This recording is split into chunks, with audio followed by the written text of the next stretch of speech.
వెతికి చూసినప్పుడు నిజంగా నాకు అనిపించింది. అది నాకు హార్మ్ చేయడానికి కాదు కానీ, నిజంగా నన్ను అంటే ఒక నిలబెట్టడానికి ఒక టెస్టిమనీగా అంతమంది ముందు దేవుడు హెల్ప్ చేశారనమాట. నిజంగా అక్కడ ఉన్నోళ్ళందరూ అదే చెప్పారు.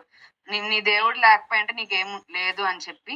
సో, అట్టి విధంగా అంటే అంతమంది ముందు, అంతమంది అన్ని జనుల ముందు దేవుడు నన్ను ఒక టెస్టిమనీగా అంతమంది ముందు నిలబెట్టాడు. కాలేజ్ అందరికీ అంటే ఈ యాక్సిడెంట్ గురించి తెలిసింది. సో, అప్పుడు చూసినప్పుడు నిజంగా ఇంతమంది ముందు ఒక టెస్టిమనీగా నిలబడడం అంటే అది చాలా కష్టం.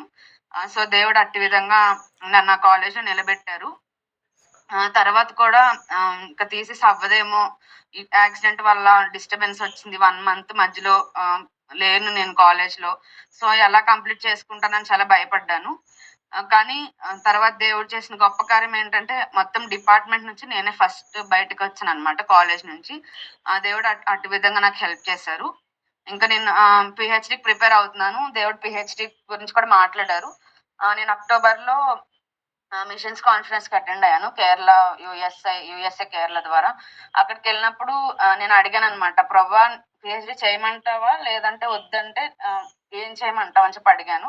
దేవుడు అక్కడ నాతో మాట్లాడారు. మిషనరీ స్టూడెంట్‌కి వెళ్ళాలి అని చెప్పి. ఇంకప్పుడు సరే మిషనరీ స్టూడెంట్‌కి వెళ్దామని డిసైడ్ అయిపోయాను. అయితే నాకొక డౌట్ ఉంది. ఏ ప్లేస్‌కెళ్ళాలి ప్రభువా? ఎలా తెలుస్తది? ఏ ప్లేస్‌కెళ్ళాలని చెప్పి, నేను అడిగాననమాట. ఫస్ట్ డే మాకు 3 డేస్ జరిగింది క్యాంప్. సో, ఫస్ట్ డేనే నా క్వెషన్ నాకు అరైజ్ అయింది. నేను ఫస్ట్ డేనే డిసైడ్ అయ్యాననమాట. మిషనరీ స్టూడెంట్‌కి వెళ్ళాలి ఖచ్చితంగా అని.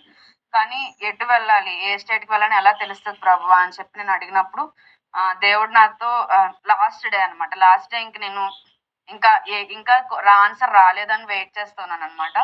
సో, ఆ రోజు స్పీకర్ అంకుల్ క్లియర్‌గా అంటే అప్పటి వరకు ఏం చెప్పలేదు. ఏ స్టేట్ గురించి చెప్పలేదు. కానీ అప్పుడే ఒక ఎగ్జాంపుల్ ఇచ్చారనమాట. ఉత్తరప్రదేశ్‌లో చాలా నీడుంది. 3% క్రిస్టియన్స్ ఉన్నారని చెప్పి చాలా బాధపడ్డారనమాట. అలా మాట్లాడినప్పుడు తర్వాత ఉత్తరప్రదేశ్ నీడ్స్ యూ అని చెప్పి అన్నారనమాట. నాకది నాకే అన్నట్టు అనిపించింది క్లియర్‌గా. ఆహ్, ఇంక నేనైతే ఇంక నేను ఉత్తరప్రదేశ్ వెళ్తాను అని అక్కడ డిసైడ్ అయిపోయాను. ఏదేమైనా సరే నేను ఉత్తరప్రదేశ్ వెళ్ళాలి అని డిసైడ్ అయిపోయాను. అదంతా అయిపోయిన తర్వాత ఇంకా అక్టోబర్‌లో వచ్చేసామనమాట. తర్వాత కౌన్సెలింగ్స్ జరిగాయి మాది. PhD counsellings. నేను ఎగ్జామ్ కూడా నాకు కరెక్ట్‌గా యాక్సిడెంట్ టైమ్‌కే ఎగ్జామ్ జరిగింది. సో, నేను సరిగ్గా రాయలేదు. సో, నేను వస్తదని కూడా నేను ఎక్స్‌పెక్ట్ చేయలేదు. కానీ ఫస్ట్ కౌన్సెలింగ్‌లో నాకు ఉత్తరప్రదేశ్‌లోనే వచ్చింది. కాన్పూర్‌లో సీట్. వచ్చినప్పుడు ఇంక తీసుకుందాము. ఇంక అప్‌గ్రేడ్ చేస్తే మళ్ళీ వేరేవేమన్నా వచ్చేస్తాయి. సో, దీన్ని డిసైడ్ అయిపోదాం అని అనుకున్నాను. కానీ ఇంట్లో వాళ్ళు అసలు ఒప్పుకోలేదు. ఎలా పైన అన్ని కాలేజెస్ ఉన్నాయి కదా! మంచి కాలేజెస్ ఎలా వదిలిపెడతావు? అప్‌గ్రేడ్ చేయనన్నారు. అప్పుడు నాకు చాలా టెన్షన్ వచ్చింది. ఏం చేయాలో తెలియలేదు. సో, అప్పుడు కూడా నేను మార్నింగ్ క్వైట్ టైమ్ చేసుకున్నప్పుడు దేవుడు నాతో మాట్లాడిన మాట ఆలస్యమైనను అది జరుగును అని దేవుడు నాతో మాట్లాడారు. అప్పుడు నాకర్థం కాలేదనమాట. ఏంటి అని తర్వాత నేను డాక్యుమెంట్స్ అప్‌లోడ్ చేసాక మేము ఇంకా ఎంఎస్‌సీలో ఉన్నాం కాబట్టి మా దగ్గర డాక్యుమెంట్స్ ఏం లేవు. సో, నేను అప్‌లోడ్ చేసాక వాళ్ళు రిజెక్ట్ చేశారనమాట. ఇలా అవ్వదు. డిగ్రీ సర్టిఫికేట్ ఉంటేనే నీకు కౌన్సెలింగ్‌కి నువ్వు ఎలిజిబుల్ అవుతావని చెప్పి. సో, చాలా డిప్రెస్ అయిపోయాను. అసలు రాదనుకున్న సీటొచ్చింది. ఇప్పుడేంటి? ఇదేంటి? ఇంకేం జరగబోతుందని చెప్పి. సో, చాలా డిప్రెషన్‌లోకెళ్ళిపోయాననమాట. ఏంటి ప్రభువా! ఎందుకిలా చేస్తున్నావు అని చెప్పి దేవుడిని క్వెషన్ చేశాననమాట. అయితే నెక్స్ట్ డే మార్నింగ్ దేవుడు ఆలస్యమైనను అది జరుగును అన్న వాక్యం ద్వారా నన్ను బలపరిచారు. కానీ అప్పటికి నేను అంత విశ్వాసం ఉంచలేదు. ఆ రోజు ఈవినింగ్‌కి మాకు నోటిఫికేషన్ వచ్చింది. పీహెచ్‌డీ కౌన్సెలింగ్ అంతా పోస్ట్‌పోన్ అయిపోయింది. చాలా మందికి సర్టిఫికేట్స్ లేవని చెప్పి. అప్పుడు నేను అనుకున్నాను ప్రభువా నిజమే ఆలస్యమైనా జరుగును అని అన్నావు. సో, అట్టి విధంగానే ఆలస్యం అవుతుంది కౌన్సెలింగ్ అని చెప్పి. ఇంక తర్వాత అది డైరెక్ట్‌గా జాన్వరికి పోస్ట్‌పోన్ అయిపోయింది కౌన్సెలింగ్. సో, జనవరి 2025 వరకు ఇంకా మధ్యలో కౌన్సెలింగ్స్ ఏం జరగవు అని అన్నారు. సో, ఇంతలోకి నేను థీసిస్ కంప్లీట్ చేసుకోవాలి అని నాకు కాన్ఫిడెన్స్ వచ్చింది. సో, ఫాస్ట్‌గా చేస్తున్నాననమాట. ఈవెన్ లేట్ అయినా కానీ ఇంకా తప్పదు కదా! చేసుకోవాలి కదా! ఇంకా పీహెచ్‌డీకి వెళ్ళాలి కదా! అని చెప్పి. కానీ లోపల ఒక టెన్షన్ ఉండిపోయింది. ఎలా పంపిస్తారు? ఏం చేస్తారో? ఏంటో అని చెప్పి. కానీ దేవుడు నాకు ప్రతి విషయంలో, ప్రతి దగ్గర నాతో మాట్లాడుతూ వచ్చేవాళ్ళనమాట. క్యాంప్స్‌కెళ్ళడం కానీ, ఎక్కడికి వెళ్ళినా కానీ దేవుడు నాతో ఏదో ఒక విషయంలో నాతో మాట్లాడే వచ్చేవాళ్ళనమాట. అప్పట్లో నేనక్కడున్నప్పుడు మలయాళంలో క్యాంప్స్ జరిగేవి. కానీ ఆ దేవుని కృపను బట్టి నాకు మలయాళం కూడా అర్థమవుతూ వచ్చేదనమాట. నేను షేర్ చేసుకునేదాన్ని. సో, అట్టి విధంగా మలయాళంలో ఉన్నప్పుడు కూడా నేను కొన్ని వర్డ్స్ నాకు దేవుడు మాట్లాడినప్పుడు నేనది మళ్ళీ బైబిల్‌లో వెతికి తెలుగు బైబిల్‌లో చూసుకునేదాన్ని. సో, అలా ప్రతి విషయంలో ప్రతి దానిలో దేవుడు భయపడకము, నేను నీకున్నాను, నేను నీకు తోడై నడిపిస్తాను, నా దూతని నీ ముందు పంపిస్తానని ప్రతి విషయంలో నాతో మాట్లాడుతూ వచ్చారనమాట. సో, అటు విధంగా దేవుడు అక్కడ హెల్ప్ చేశారనమాట. తర్వాత జనవరిలో కౌన్సెలింగ్ స్టార్ట్ అయ్యాయి. స్టార్ట్ అయ్యాక ఫస్ట్ నాకు అస్సాం అగ్రికల్చర్ యూనివర్సిటీలో వచ్చింది.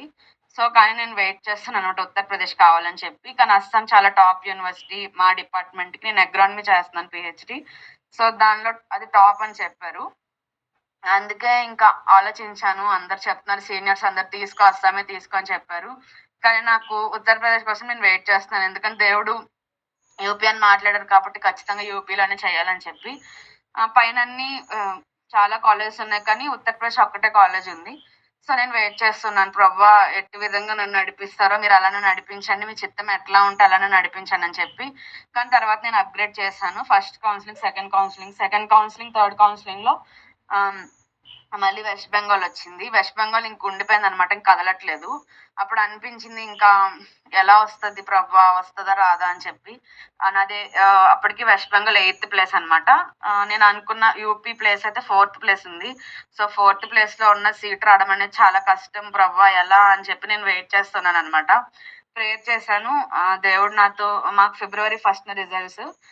జనవరి 30థ్ నుంచి దేవుడు నాతో మాట్లాడుతూ వచ్చారనమాట. నాతో యోవేలు 2:21 ద్వారా మాట్లాడారు. ఆహ్, భయపడక దేశమా భయపడక సంతోషించి గంతులు వేయము. నేను నీ మధ్య గొప్ప కార్యములు చేశాను అని ఉంది. అంటే అది పాస్ట్ టెన్స్‌లో ఉందనమాట. సో, నేనప్పుడు కాన్ఫిడెన్స్‌గా మా మమ్మీ వాళ్ళతో కూడా చెప్పాను. అంటే అయితే నాకు సీట్ వచ్చుంటది ఖచ్చితంగా అని చెప్పాను. యూపీలో వచ్చుంటది అని చెప్పాను. కానీ అంటే చెప్పాను కానీ ఒక భయమైతే ఉంది. ఒకవేళ రాకపోతే ఏంటి అని చెప్పి. కానీ అప్పుడు నాకు దేవుడు ఒక విశ్వాసం ఇచ్చాడనమాట. వేరే వాళ్ళతో షేర్ చేసుకునేంత విశ్వాసం నాకొచ్చింది అప్పటికి. అంటే నాకొచ్చేసింది సీట్ అనేది. సో, నేనప్పుడు కాన్ఫిడెన్స్‌తో నాకొచ్చుంటది. ఖచ్చితంగా యూపీలో వచ్చుంటది సీట్. ఇంకేం వరీ లేదు. దేవుడు వాగ్దానం చేశాడు. ఖచ్చితంగా వచ్చుంటది అని కాన్ఫిడెన్స్‌తో ఉన్నాననమాట. ఇంకా తర్వాత వెళ్ళిన తర్వాత చూసినప్పుడు జనవరి 30థ్ దేవుడు నాతో అది మాట్లాడారు. మళ్ళీ ఫిబ్రవరి 1కి ముందు రోజు మేము ఫ్యామిలీ ప్రేయర్ చేసుకుంటున్నప్పుడు కీర్తనలు 2వ అధ్యాయం ద్వారా మాట్లాడారు. అడుగుము జనములు నీకు స్వాస్థ్యంగా ఇస్తానని చెప్పి. సో, అప్పుడు నేను అడిగాననమాట. ప్రభువా నీ చిత్తమైతే నువ్వు ఉత్తరప్రదేశ్ రేపు ఇవ్వాల్సిందే అంతే. నేను అడుగుతున్నాను నా భూమిని స్వాస్థ్యంగా ఇస్తానన్నా ఒక సీట్ ఎందుకు ఇవ్వవు ప్రభువా ఖచ్చితంగా ఇస్తావు నువ్వు అని చెప్పి కాన్ఫిడెన్స్‌తో అడిగాననమాట. ఉత్తరప్రదేశ్‌లో సీట్ రావాలి నాకు ఖచ్చితంగా.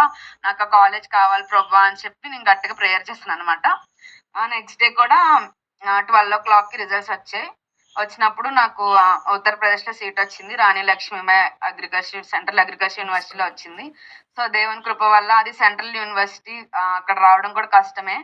సో, నేను అది ఆలోచించినప్పుడే నాకనిపించింది. కొంచెం డిసప్పాయింట్ అయ్యాను. అంత పెద్ద యూనివర్సిటీలో ఎందుకొస్తదిలే నాకు. నాకొచ్చిన ర్యాంక్ అసలు అది రావడం చాలా కష్టమని అనుకున్నాను. కానీ దేవుని కృపను బట్టి దేవుడు నాకు ఆ కాలేజ్‌లో సీట్ ఇచ్చారనమాట. అక్కడికి వెళ్ళాక కూడా అక్కడ అక్కడ మాకు ఈయూ సెల్ ఉంది. ప్రేయర్ సెల్ జరుగుతది. ట్యూస్‌డే, ఫ్రైడే మేము గ్యాదర్ అవుతామనమాట. సో, దేవుడు ఆ విధంగా అక్కడ కూడా ప్రేయర్ సెల్‌కి నేను అటాచ్ అవ్వడానికి దేవుడు ఎంత హెల్ప్ చేశారో. ఇంకా అక్కడ యూఎస్ఐ ఝాన్సీలో నేను చదువుతున్నాను. ఝాన్సీ ఉత్తరప్రదేశ్. సో, అక్కడ కూడా దేవుడు ఒక ఈయూ ఉండడానికి ప్రతి విషయంలో నాకు హెల్ప్ చేస్తూ వచ్చారు. తెలుగు వాళ్ళున్నారు. సో, అంటే నాకు ఎప్పుడు బాధ అనిపించదనమాట అక్కడికెళ్ళినప్పుడు. తెలుగు వాళ్ళుండడం కానీ, మా పాస్టర్ ఆంటీ వాళ్ళు తెలుగు వాళ్ళు. సో, నాకు చాలా అంటే ఒక హోమ్‌లీ ఫీలింగ్ వస్తదనమాట అక్కడ. సో, నేను దేవుడు ఆ విధంగా నాకు హెల్ప్ చేస్తూ వచ్చారనమాట. ఇంకొకటి ఏంటంటే నేను కేరళలో ఉన్నప్పుడు అనుకునేదాన్ని మంచి ఫెసిలిటీస్ ఉండాలి, మంచి రూమ్స్ ఉండాలి అని చెప్పి. కానీ కేరళలో చాలా వరస్ట్‌గా ఉండేవి రూమ్స్. సో, నేనప్పుడు ప్రేయర్ చేసినప్పుడు ఈ యూనివర్సిటీలో అయితే చాలా మంచి రూమ్స్ ఉంటాయి. సింగిల్ రూమ్స్ మంచిగా ఉంటాయన్నమాట. సో, దేవుడు ఆ విధంగా కూడా నా ఆశను తీర్చాడన్నమాట. నా ఆశను తీర్చేవాడా అని అలా దేవుడు నాకు హెల్ప్ చేశారు ప్రతి విషయంలో. ఇంకా దేవుడు ఆ విధంగా నాకు హెల్ప్ చేశారన్నమాట. ప్రతి విషయంలో ఆహ్, అంటే నేను నేను అనుకుంటూ ఉంటానన్నమాట. ఎలా ప్రభువా ఎలా అంటే నాకున్న అవిశ్వాసాన్ని దేవుడు చాలా స్ట్రాంగ్ చేయడానికి ఇవి నాకు హెల్ప్ చేసినట్టు అనిపించాయి. కానీ ఎక్కడ కూడా దేవుడు నన్ను విడిచిపెట్టలేదన్నమాట. అంత కాన్ఫిడెన్స్‌తో నేను ముందుకు వెళ్ళానంటే అది దేవుడు అంటే వాగ్దానం చేస్తే విడిచిపెట్టే దేవుడు కాడు. అటు విధంగా నా లైఫ్‌లో ఆ దేవుడు ప్రతి విషయంలో నాకు హెల్ప్ చేశారనమాట. సో, ఇంకా ఫ్యూచర్‌లో నేను యూపీలో ఉన్నప్పుడు దేవుడు ఇంకా నా మినిస్ట్రీలో ఇప్పుడే ఫిబ్రవరిలో జాయిన్ అయ్యాను. ఇంకా సెమ్ కూడా కంప్లీట్ అవ్వలేదు. సో, ఫ్యూచర్‌లో ఇంకా దేవుడు నాకు హెల్ప్ చేయాలని చెప్పి అక్కడ మినిస్ట్రీ చేయడానికి ఇంకా ఏం స్టార్ట్ చేయలేదు. జస్ట్ ప్రేయర్సే జరుగుతుంది. ఇంకా చాలా మంది యాడ్ అవ్వాలి. సో, ఉన్న వాళ్ళందరూ క్రిస్టియన్సే, అన్ని జనులు ఎవ్వరు లేరు. సో, దేవుడు అంటే అక్కడ నన్ను ఒక మంచి ఆయుధంగా వాడుకోవాలని చెప్పి మీరందరూ కూడా నా కోసం ప్రేయర్ చేయండి. ఇంకా చెప్పాలంటే దేవుడు అంటే ప్రతి విషయంలో నేను మీకేం చెప్పాలనుకుంటున్నానంటే, దేవుడు ఒక వాగ్దానం ఇస్తే దాన్ని ఖచ్చితంగా ఫుల్‌ఫిల్ చేస్తారు. దాన్ని వదిలిపెట్టరు. So, is a promise keeper అన్నమాట. సో, అట్టి విధంగా దేవుడు మీకిచ్చిన వాగ్దానాలను బట్టి విశ్వాసంతో ఉండండి. దేవుడు మీకు హెల్ప్ చేస్తారనమాట. విశ్వాసమే కీ మనకి. సో, ఏ ఏ ప్రాబ్లమ్స్ వచ్చినా ప్రేయర్ అండ్ బిలీఫ్ అంతే. ఇవి రెండే మీకు హెల్ప్ చేస్తాయి. సో, ఏ మనుషుల దగ్గరికి మనం వెళ్ళవసరం లేదు. ఎందుకంటే అందరికంటే గొప్ప దేవుడు మనకున్నాడు. గొప్ప ఫ్రెండ్ ఉన్నాడు మనకి. మనకి ఫ్రెండ్స్ ఏమి అవసరం లేదు దేవుడుండగా. సో, అట్టి విధంగా దేవుడు నా లైఫ్‌లో చేసిన కార్యాలను బట్టి మీతో షేర్ చేసుకోవాలనిపించింది. సో, ఈ అవకాశం ఇచ్చిన మిషన్స్ డిపార్ట్‌మెంట్స్‌కి థాంక్స్ తెలియజేస్తున్నాను. Thank you.